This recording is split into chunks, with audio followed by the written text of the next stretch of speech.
A gesztenyéről azt kell tudni, hogy egy borzasztó egészséges és ősidők óta ismert élelmiszerünk. Kevesen tudják róla, hogy addig, amíg a tej és a kenyér egyéves kor alatt csecsemőknek nem adható, a gesztenye igen, azért, mert gyakorlatilag minden allergéntől mentes. Jelenleg megterem hegyekben, erdőben, lehullik a gesztenye, felszedik, berakják kamionba, elszállítják hozzánk, mi meg földolgozzuk. Borzasztó rövid időn belül meg tud romlani a termés, és ezért nagyon fontos, hogy a szedéstől a feldolgozásig rövid idő teljen el.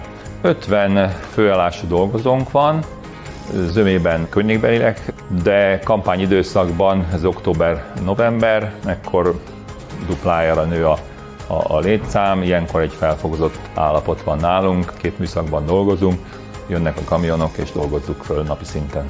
Gyártunk sós termékeket, összeházasítjuk húsokkal, zöldségekkel, krumplival, és nyilván édes desszerttermékeket is nagyon sokfélét lehet belőle gyártani. A belföldi piacon meghatározóak vagyunk, itt többségi részesedéssel bírunk, de ott vagyunk multiláncoknál is.